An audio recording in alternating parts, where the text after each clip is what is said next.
you need to apologize for. Doesn't that go back to trust, though? Like, you don't trust me enough to react well to whatever you're going to tell me. I'm an adult. I'm pretty level-headed. Tell me whatever you got to tell me. Yeah, I may be pissed, but stop being selfish, because you're not thinking about my feelings. You're thinking about your feelings. You know, it's not about me. It's about you. You know, and selfishness, man, that just kills relationships. Kills them. It does. I mean, the whole nature of a relationship is you're with another person. You guys are a team now. If you want it to be just about you, stay single, bitches. Yeah. You know, and on the flip side, you know, going back a little bit, for me, successes aren't as sweet if I have no one to share it with. Right.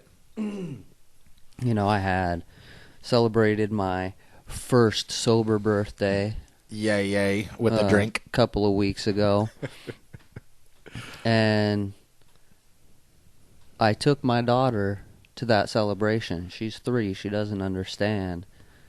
You know, and it goes back to you can't do it alone. My daughter was the main reason that I got sober. And my parents came along. Nice. And that doesn't happen inside those meetings. Oh, really? It's very rare that you have any family members inside a recovery meeting. Are these people, maybe the reason they are addicted to whatever they're addicted to is because they're alone in the world, or they feel alone in the world? Yes. Maybe their family is gone, maybe they're estranged. Well, and some of it is that their family won't come around because they knew they were an addict. You know? Yeah, they pushed them away, huh? And some of the damage is irreparable. For me, having my family there, that was it.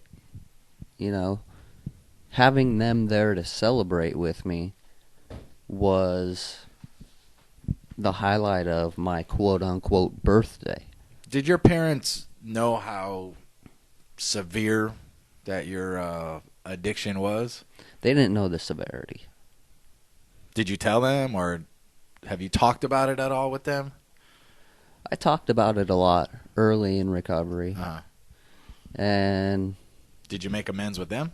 Oh, yes. Yeah. I've made amends with them. Those are, you know, Number 1 and 2? second people I made amends to, because the first one had to be my ex-wife.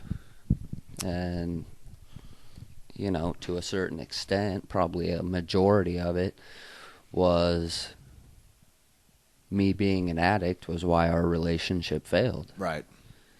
So she was number 1. My parents were number 2 because I had deceived my parents for that long.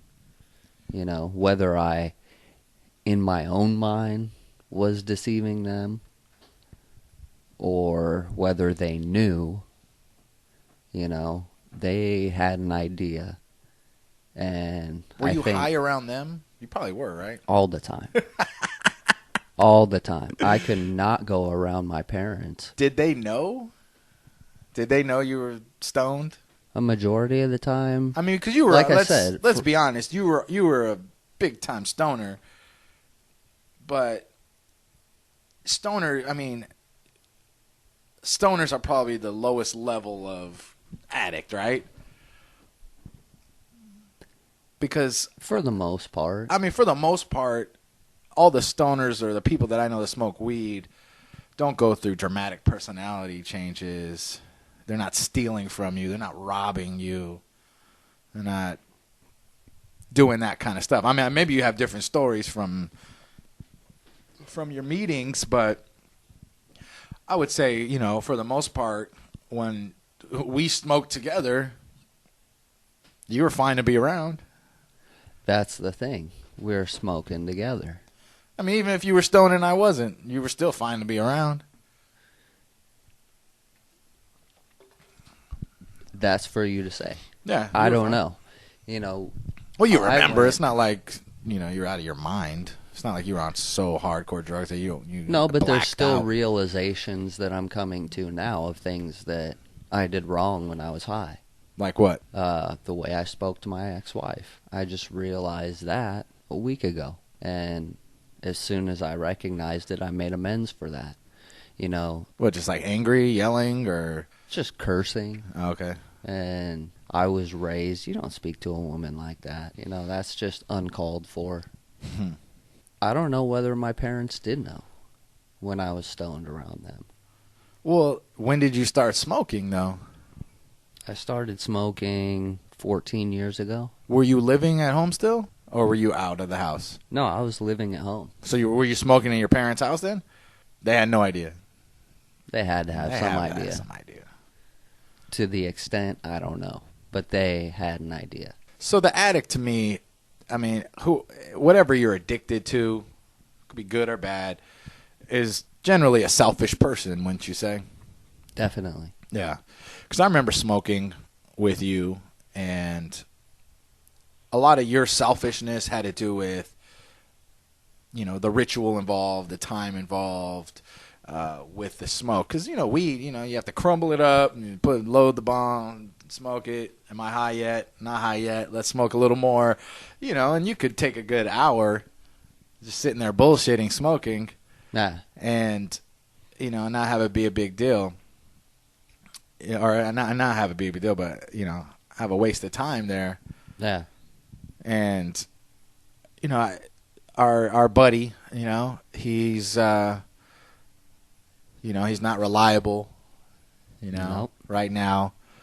A lot of weird phone calls late at night. Are we going to meet up tomorrow? I'm like, yep, we're going to meet up tomorrow. He's a no-show.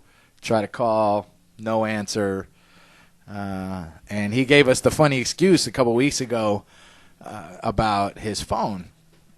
How he gets delayed text messages. Yeah. I texted him at 8:30, 9 o'clock in the morning.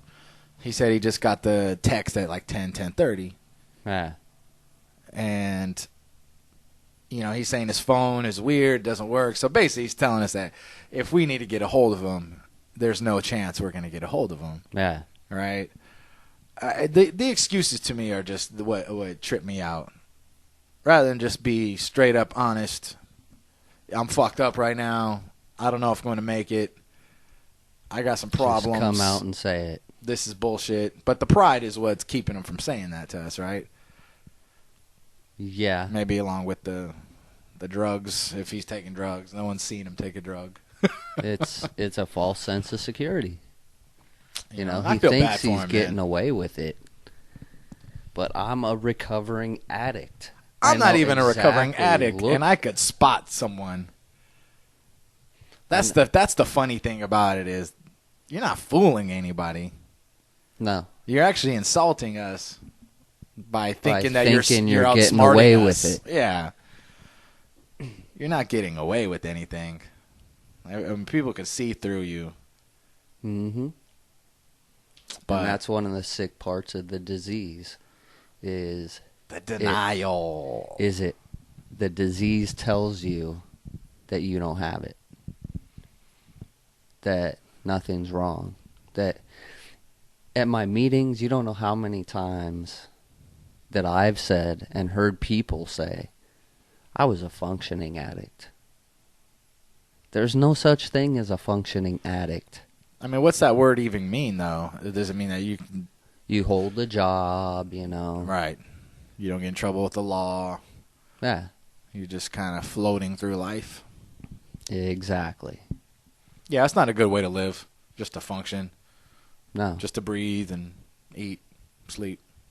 Okay. Yeah. I mean, there's a lot more to life than just functioning, right? Exactly. And you see it once you've been sober for a while. There's so much more, you know. Now, I laugh at some of the stuff my daughter does. Whereas before, it used to piss me off. Really? Yeah. I didn't know that.